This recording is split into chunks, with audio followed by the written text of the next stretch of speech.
Aku ada Zoom meeting lagi. Oh iya. Silakan. Assalamualaikum. Mas pamit ya Mas ya. Pamit. Pamit. Saya juga mau. Kami mohon Dr. Rusman berkenan untuk meng-unmute.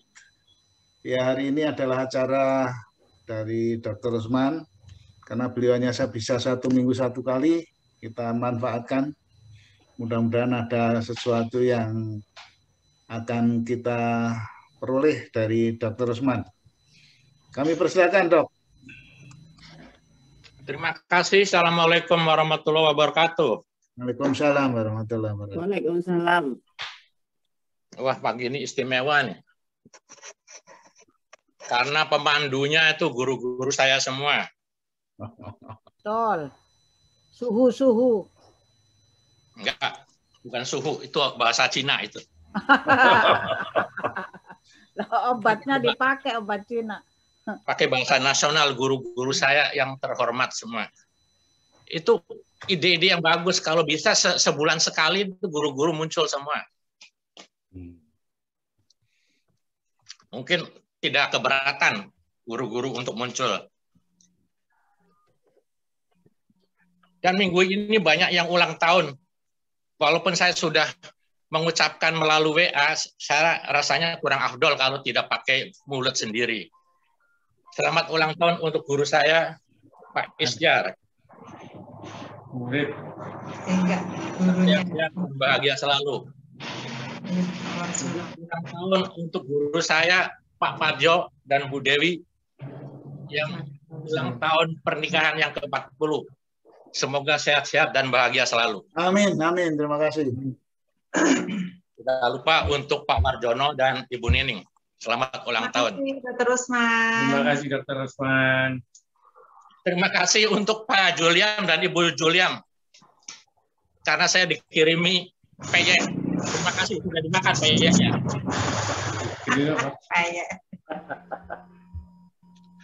Minggu yang lalu saya berbicara tentang perdarahan dari bawah ya. Saya kok belum, Dok. Dok, saya kok belum diulang tahunin. Siapa ya? Bu Rini. Ngiri dong, ngiri. Bu Rini sudah lama kan nggak salah. 17, iya, Sabtu kemarin. Minggu kemarin, 1 minggu yang lalu. Sudah kok, sudah Dok di WA. Terima kasih Dok. Saya sudah per WA tuh Ibu Rini ya. Sudah, terima kasih. Di sininya belum. Ya sudah. Selamat ulang tahun Ibu Rini. Dan bahagia selalu, amin. Terima kasih, ngiri Dok, ngiri. Jadi ambien itu menurut saya sih tidak ada hubungannya dengan bioenergy power. Justru mungkin kalau bioenergy powernya itu benar, itu ambien bisa tidak muncul-muncul lagi. Kenapa? Karena dengan bioenergy power itu peristaltik akan bagus, dan kalau ke belakang buang air besar juga bagus. Nah, salah satu penyebab ambien itu buang air besarnya suka keras, jadi ngeden. Nah, ngeden ini membuat ambien yang bioenergy powernya bagus tidak akan ngeden kalau ke belakang. Ya. Betul. Nah, sekarang yang kedua yaitu penyakit yang kedua yang menyebabkan perdarahan juga, yaitu kanker rektum. Rektum itu bagian dari usus besar yang paling ujung. Habis rektum kita dubur. Nah, jadi kanker itu bisa ke usus besar dan bisa ke rektum. Kalau ke rektum itu gejalanya hampir sama dengan ambien, yaitu ada perdarahan dan ada lendir. Cuma darahnya kalau pada ambien itu suka netes, jadi seger gitu ya. Begitu keluar, netes, tes itu darahnya. Tetapi kalau kanker rektum itu darahnya sudah keluar dari dalam, sehingga waktu keluar dari dubur itu tidak netes lagi. Itu, dan warnanya juga. Jadi kalau dari rektum itu perdarahannya sudah tidak seger lagi, tidak merah lagi, tapi agak kehitam-hitaman. Dan apa namanya, selain perdarahan itu juga dan lendir juga, kalau kanker rektum itu perut rasanya rasa tidak enak, rasa panas, rasa penuh, rasa tidak enak. Yang kondisi-kondisi yang sering membuat kanker itu biasanya umur lansia. Dan genetik, faktor genetik. Kalau faktor ras di dalam literatur itu banyak diderita oleh orang kulit hitam. Maksudnya bukan orang Indonesia yang kulitnya hitam, tapi dari orang-orang dari Afrika gitu, Afrika Tengah itu, yang kulitnya hitam itu banyak. Nggak tahu penyebabnya, karena mungkin barangkali makanannya kurang ini ya, kurang serat. Juga karena faktor obesitas dan alkohol. Memang kalau saya bicara tentang penyakit ini sering alkohol ya. Nanti suatu saat saya juga akan bicara tentang apa itu alkohol sehingga banyak yang menyebabkan ini itu. Gaya hidup makanan kurang serat. Karena kurang serat EE-nya keras. Dan juga tidak teratur, makan yang tidak teratur. Juga olahraga yang kurang. Jadi olahraga itu penting sekali. Olahraga yang teratur, olahraga yang sederhana, teratur, dan sudah terbukti itu adalah bioenergy power. Nah, jadi ini kemarin saya sudah bilang, bioenergy power is the best. Bioenergy power is better than astaxanthin. Saya minum obat astaxanthin masih tetap flu, tapi cepat sembuh. Tapi dengan bioenergy power, alhamdulillah, wasyukurillah, 3 tahun tidak pernah sakit flu. Alhamdulillah. So kesimpulan BEP is better than astaxanthin. Penyebabnya apa tuh? Penyebabnya biasanya itu karena mutasi dari DNA. Nah, mutasi dari DNA itu menyebabkan pertumbuhan sel itu tidak teratur, pertumbuhan sel itu tidak terkendali, dan pertumbuhan yang tidak normal. Mengenai apa namanya? Mengenai stadium-stadiumnya. Nah, kanker itu biasanya ada stadium 4, itu stadium 0, 1, 2, 3, 4. Jadi 5 stadium. Kalau stadium 0 itu kita masih belum bisa melihat. Diperiksa juga belum ada, baru laboratorium yang tumor marker yang meninggi. Stadium kedua juga masih belum terlihat. Itu kalau stadium 0 itu masih di bawah kulit, stadium 1 itu di kulit, tapi di bawah mukosa, jadi belum terlihat. Baru stadium ketiga, 0, 1, 2. Nah, baru stadium 2 ini sudah muncul di mukosa rektum, itu ada suatu tonjolan. Nah, kalau stadium 3 itu sudah menyebar ke kelenjar getah bening yang dekat-dekat situ. Stadium 4 menyebar ke seluruh, bisa ke liver, bisa ke paru-paru, dan lain-lain. Kalau sudah stadium 4 ini sudah prognosisnya sudah tidak bagus gitu ya. Nah, untuk memeriksa sampai ke kanker itu biasanya dokter biasanya memeriksa dengan colok dubur. Kita masukin dubur pakai sarung tangan, dicolok, nah itu akan teraba tuh. Akan teraba benjolan, tapi sudah stadium 2, stadium 3 itu. Kalau stadium 0, stadium 1 belum teraba. Juga pakai kolonoskopi, pakai ini yang diteropong dari dubur gitu. Ditambah biopsi. Dan yang penting itu pemeriksaan tumor marker itu ke laboratorium. Yang lebih canggih lagi pakai MRI. Karena MRI itu bisa melihat jaringan yang lunak. Kalau ronsen itu cuma bisa melihat jaringan yang keras seperti tulang. Nah, itu. Tapi MRI itu bukan tulang juga bisa kelihatan seperti usus, apa tumor-tumor yang apa namanya yang lembek juga bisa. Nah, kalau misalnya ambien itu lebih sederhana ya, prognosisnya cukup bagus. Tetapi kalau kanker itu prognosinya kalau sudah stadium 3, stadium 4 itu sudah tidak bagus lagi. Nah, tentang pengobatan satu-satunya operasi. Pakai pisau itu kalau misalnya stadium 1 ya atau stadium 2. Kalau stadium 3 itu perlu kemoterapi, perlu radioterapi, perlu lagi terapi, krioterapi itu pakai cairan yang dingin. Jadi tumor itu dibekukan dengan cairan nitrogen yang suhunya min 176 derajat Celcius. Jadi lebih fatal dibandingkan dengan ambien gitu. Kalau ambien itu kecil, operasi sederhana gitu. Apalagi kalau sudah stadium 4 itu, nah itu. Kalau kanker prostat, saya bicara kanker prostat bisa ada namanya imunoterapi. Tapi di sini tidak bisa menggunakan imunoterapi. Imunoterapi itu prinsipnya seperti vaksin Nusantaranya Dokter Terawan gitu. Jadi darah diambil, dicari sel dendritit, nah terus dibiak, nah baru nanti disuntikan lagi. Itu yang imunoterapi itu baru bisa pada kanker prostat. Kanker-kanker yang lain tuh belum bisa. Sekian dari saya. Wassalamualaikum warahmatullahi wabarakatuh. Waalaikumsalam. Pertanyaan. Baik. Ya, inilah tips hari ini, yaitu mengenai pendarahan juga, tapi pendarahan yang berbeda dengan pendarahan ambien. Yang lebih serius. Ini lebih serius. Jadi oleh karena itu silakan kalau ada pertanyaan tentang. Dok, mohon izin, Pak Fadil, saya bertanya. Oh, silakan Pak Asep. Ya, Dok, mohon maaf. Tadi pendarahan yang dimaksud itu apakah kolon, Dok? Atau kanker kolon? Ya, kanker kolon itu kan lebih atas lagi. Jadi rektum itu kan ada kolon.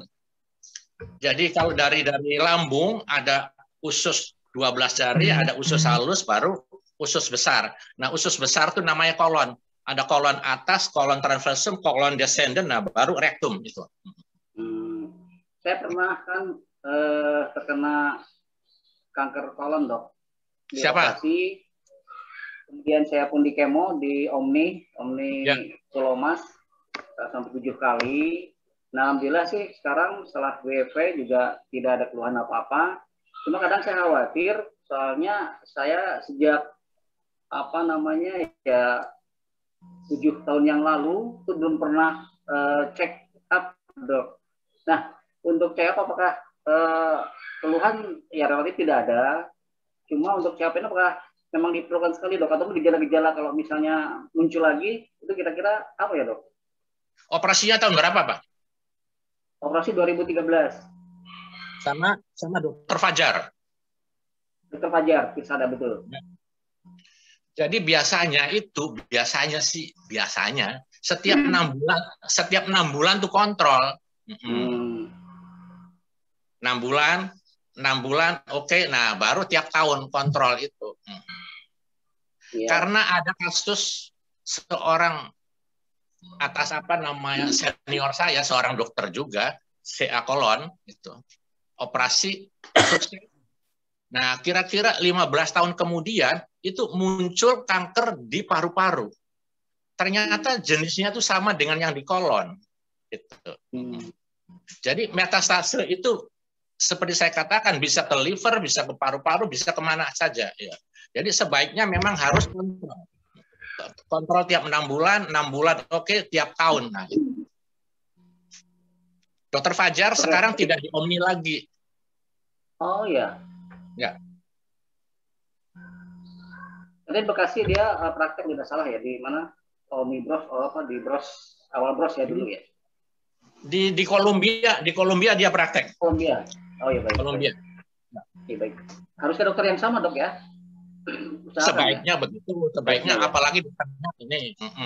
Kalau dulu teman saya dokter spesialis kulit juga senior saya itu berobat ke Jepang itu. Nah, tiap 6 bulan dia kontrol ke Jepang, ya. Sekarang sudah bagus, sudah sampai sudah umur di atas 83 lah, di atas 80. Sudah umur 83 dia. Jadi baik, Dok, terima kasih. Ya, sami-sami, Mang Asep. Enggak ya. Siapa lagi yang mungkin ada pertanyaan? Ya dok. Ya, monggo. Pak. Dok, saya dok. Ya, dengan siapa nih? Saya pernah di check up terakhir itu ada ambeien dok.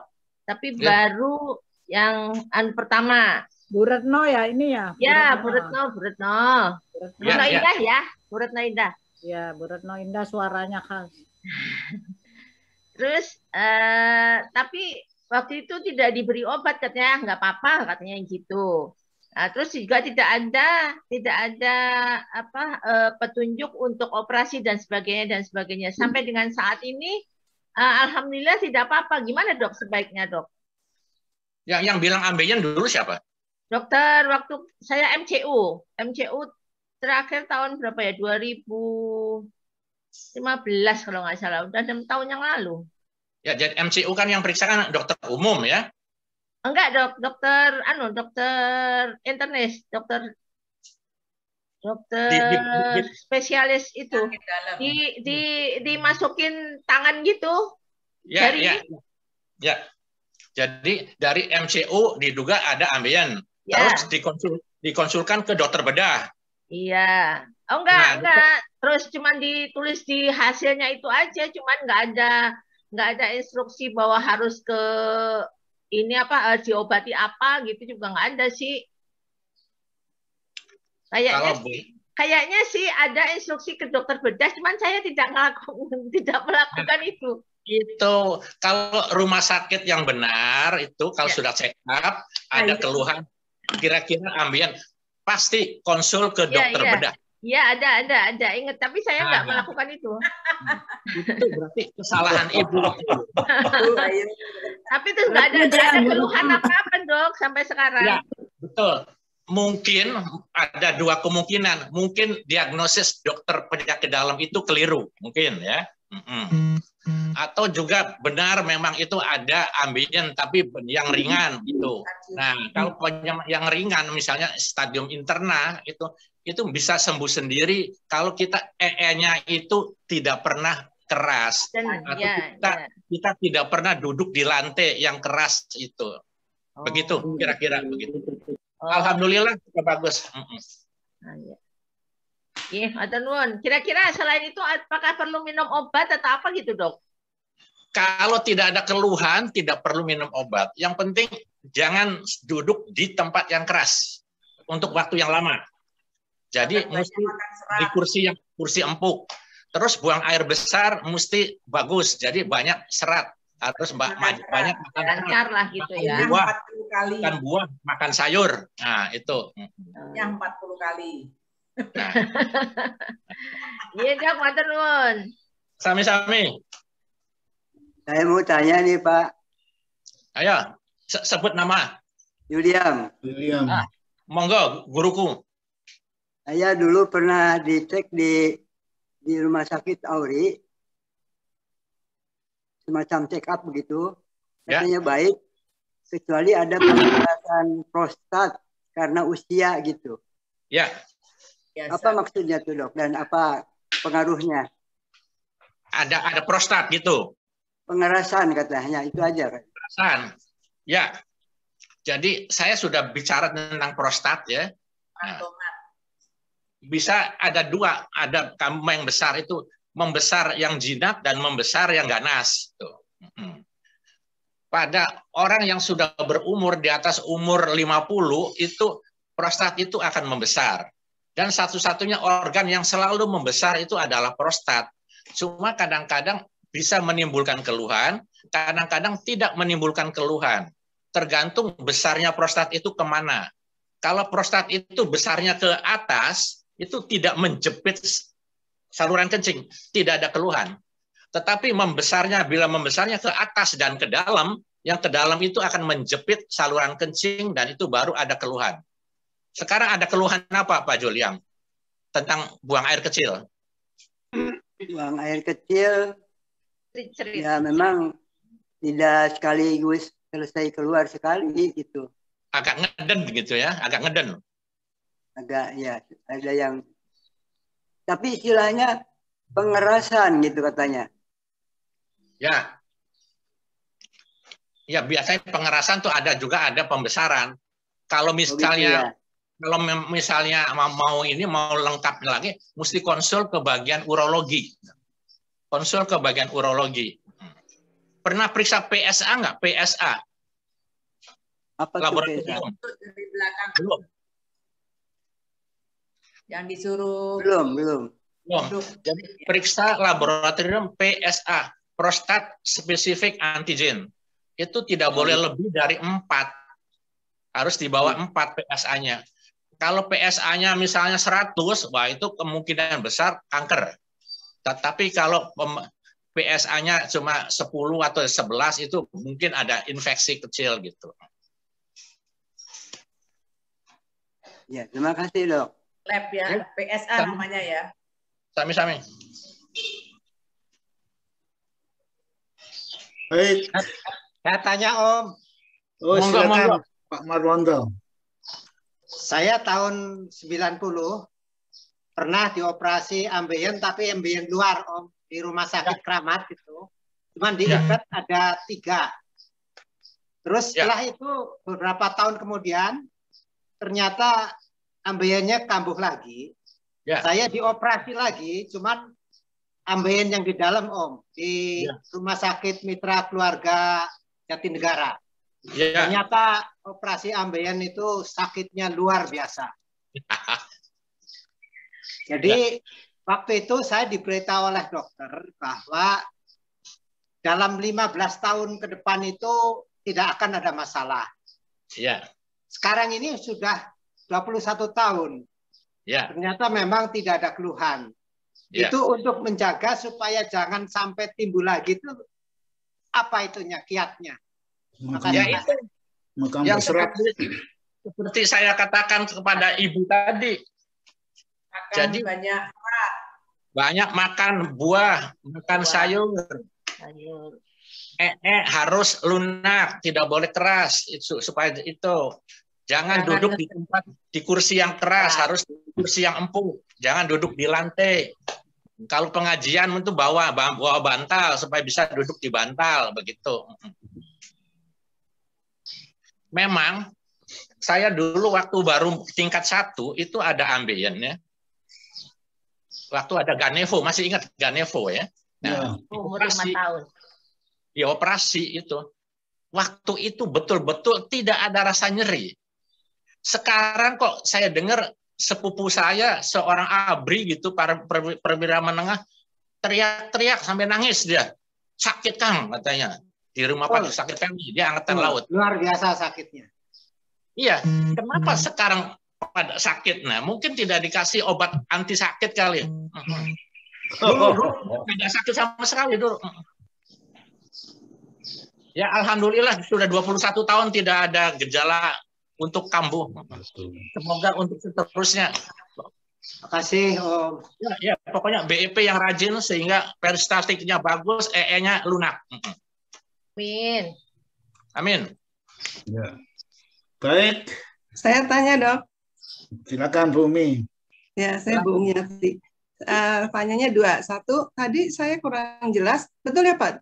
Merokok bisa menyebabkan kanker rektum ini, merokok.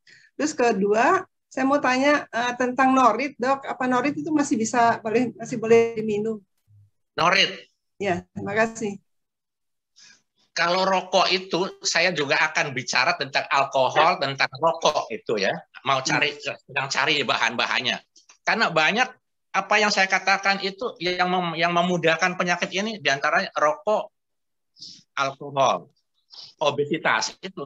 Rokok, alkohol, obesitas. Setiap suatu waktu saya akan berbicara tentang rokok itu ya. Saya janji akan cari-cari literaturnya untuk rokok itu. Norit itu masih bisa dipakai kalau misalnya ada diare yang biasa.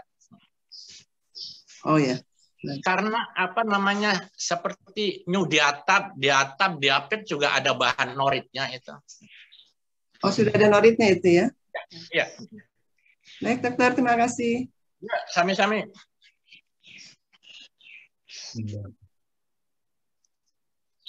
Siapa lagi kalau akan menyampaikan sesuatu?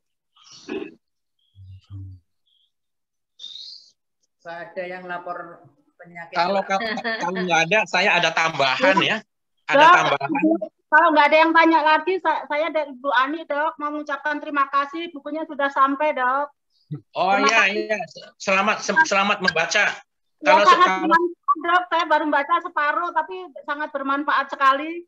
Bagi Bapak Ibu ini bagus sekali, wajib membaca. Ini inti-inti dari ini, kebaikan semua untuk kita pelajari, untuk bekal kita di akhirat nanti. Terima kasih, Dokter. Amin. Amin.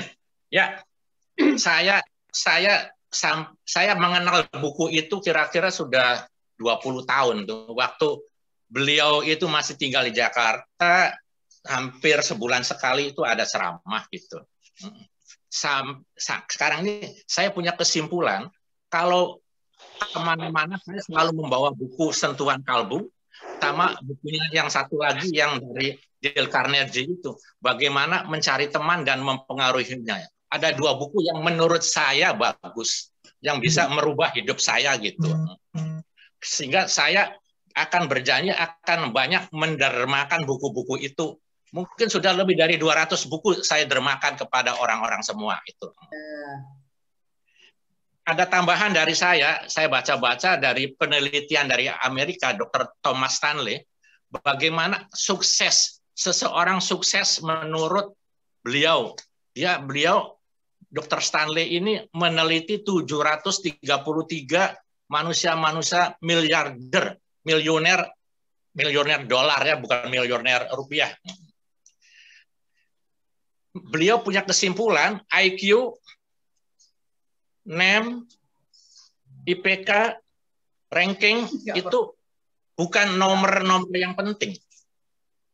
Bukan. Yang paling penting number one adalah kejujuran ya. Kejujuran. Nomor dua, disiplin kerja dan kerja yang keras. Yang ketiga, mudah bergaul. Mudah bergaul. Yang keempat, ini mungkin yang saya bikin kaget, pendamping. Nah, jadi biasa ini peran ibu-ibu, peran istri-istri ini. Nah, yang penting. Istri satu aja, Pak. Jadi jujur. Jangan istri-istri. Istri. Disiplin. Apa namanya? Kerja yang keras. Mudah bergaul, pendamping, mencintai pekerjaan, leadership yang tinggi. Jujurnya itu yang penting. Jadi itu yang penting itu. Jadi satu jujur. IQ itu bukan nomor 1, bukan sampai nomor 5. IQ, NEM, IPK, ranking itu karena sekarang ini kan cucu-cucu baru lulus SMA. Lulus SMA kan mau masuk fakultas. Nah, kita kadang-kadang sebagai opa, kakek juga kadang-kadang memberi nasihat. Sekolah itu jangan ke situ. Nggak ada duitnya. Sekolah ke sini aja, banyak duitnya. Itu sebetulnya nasihat yang tidak benar itu. Jadi biarkan aja cucu itu mau memilih apa yang dia sukai. Kalau dia menyukai ekonomi silakan. Kalau bisa kuliahnya jangan puas dengan S1. S2 1, naik lagi S2, naik lagi S3. Nah, itu. Ya. Jujur, disiplin, terus apa dong? Jujur, disiplin, banyak teman, leader. Ya, mudah bergaul itu. Mudah bergaul. Ya, leadership. Pendamping terakhir. Sosialisasi. Leadership. Nomor 1 kejujuran itu. Ya. Berarti akhlak itu penting. Akhlak. Ya. Akhlak mulia. Akhlak. Tulisnya suami ya Bu, jangan suami-suami. Protes. Kalau istri boleh 2 kali istri ya. Istri tadi diralat Pak, satu aja.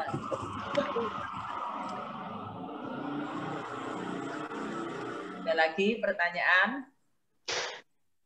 Iya. Saya moderator ini. Iya. Saya kira kalau sudah, ini sudah jam 9. Ya, saya mau ada Tadi ada tip-tip yang lumayan berapa hal.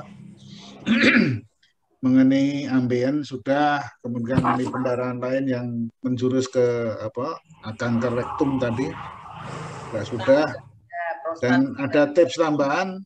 Ternyata miliarder sukses di Amerika sana itu bukan tergantung dari image yang selama ini mengobsesi banyak orang. Kalau anaknya atau cucunya itu nilainya kurang, IQ-nya kurang, itu seolah-olah sudah menjurus ke ekstrim ya. Ekstrimnya itu, waduh, ini harapannya gana. Dan kalau sepanjang saya ketahui kan sekarang kan sudah semakin modern, sehingga ada di UI itu ada psikolog yang bisa menganalisis tentang penelusuran minat dan bakat ya, Dok. Ya, sudah lama, sudah. Sudah lama ya, itu, Pak. Sudah lama. Jadi oleh karena itu Psikologi terapan. Yogianya itu lebih baik ke sana, dan kemudian kalau ketemu minat dan bakatnya, saya pengalaman anak saya cuma dua-duanya itu waktu naik SMA itu semuanya IPA, tapi yang satu itu mengatakan bahwa dia IPA itu karena mungkin ya karena pengaruh lingkungan, ingin berkompetisi sehingga nilainya bagus, tapi dia sendiri mengatakan bahwa tidak senang. Akhirnya setelah saya masukkan ke penelusuran minat dan bakat, ternyata memang klop. Akhirnya dia banting setir, bukan ke IPA, ternyata 3,5 tahun selesai dia sekolah. Jadi oleh karena itu penting dia senang. Antara minat dan bakat itu memang kalau itu bisa klop ya saya kira begitu. Sudah lama tuh Pak, psikolog itu bisa menentukan itu. Iya betul. Pengalaman anak saya yang ketiga itu sebetulnya itu IQ-nya paling tinggi anak saya. Tetapi karena dimanja dari kanan kiri atas bawah dampingnya, jadi istilahnya ya begitu, gaya anak manja gitu. Kalau ditanya mau kemana, nggak tahu deh, terserah ini aja, terserah nanti aja lulusnya di mana dia bilang. Nah, kita ke psikolog itu bakatnya kemana? Nah, di situ nomor 1 pilot, nomor 2 dokter. Nah, pilot dia tidak bisa karena sudah pakai kacamata, ya sudah masuk ke dokteran gitu. Nah, lucunya memang betul-betul ini anak ini manjanya dan akhirnya males gitu ya, tapi IQ bagus. Kuliah di kedokteran tuh dia tidak bisa bikin catatan. Jadi selalu pinjam ke catatan teman-temannya. Mau ujian ya di fotokopi gitu, begitu aja. Saya bilang dalam hati, jangan-jangan yang kakak-kakaknya sudah dokter ini nggak bisa jadi dokter nih. Nah, suatu saat yang laporan, Pak, Tommy sudah lulus. Langsung saya sujud syukur. Waktu kakak-kakaknya saya sudah lulus, saya biasa. Ini si bungsu bilang saya lulus, sujud syukur.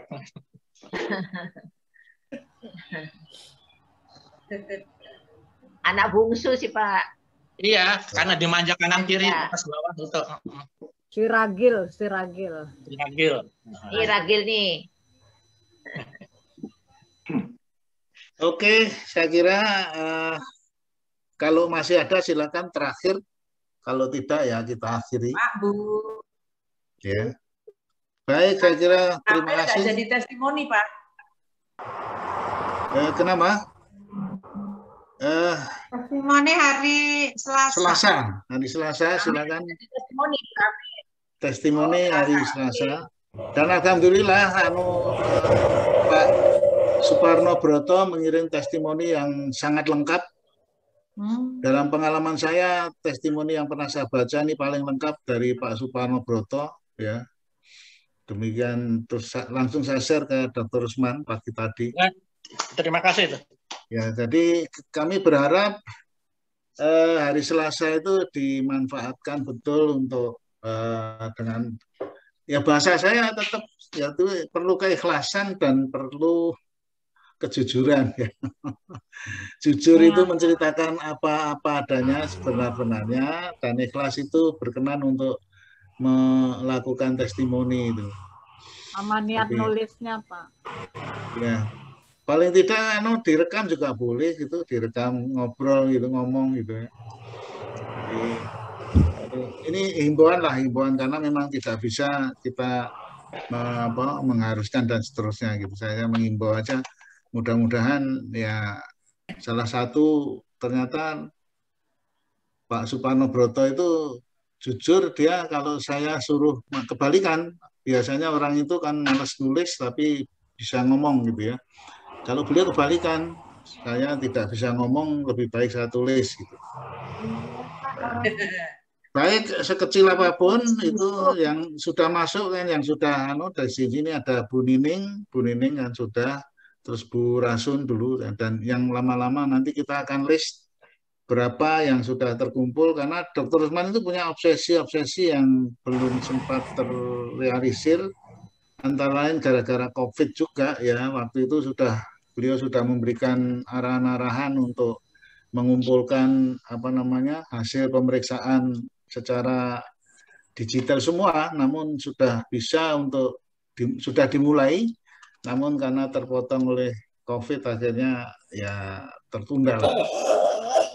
Nah, mungkin yang aktivitas ini saya kira tidak ada istilah tertunda, ya tinggal kita berharap aja untuk berkenan untuk membuat testimoni sekecil apapun gitu. Kemarin Bu Emi sudah mengatakan bahwa dia tangannya sakit karena gendong cucu, begitu BEP kok sembuh. Nah, kira-kira seperti itu, sangat singkat sekali. Nah, apakah karena BEP betul-betul atau karena sebab karena yang aktivitas lain bisa menyembuhkan sakitnya itu, kita nggak tahu gitu. Kemarin Pak Istiar juga sudah, ya mudah-mudahan Pak Istiar berkenan untuk menuangkan dalam tulisan. Tapi rekamannya ada itu, saya kirim ke Pak Istiar sendiri. Nah, Selasa besok silakan aja, kita sukarela lah. Jadi kalau berkenan ya silakan untuk tiap Selasa bisa 1-2 orang dan seterusnya. Ya. Ini mungkin Pak Bedrizal itu mungkin testimoninya cukup lumayan, mungkin silakan. Ya. Baik, saya mohon maaf karena waktu juga kami akhiri pada pukul 9.15. Terima kasih Dr. Rusman, dan mudah-mudahan Kami. Dr. Rusman ini mudah-mudahan sangat. Terima kasih. Bapak Dok. Pak Yus. Terima kasih. Assalamualaikum warahmatullahi wabarakatuh. Terima kasih. Assalamualaikum. Waalaikumsalam. Hitung Pak. 1.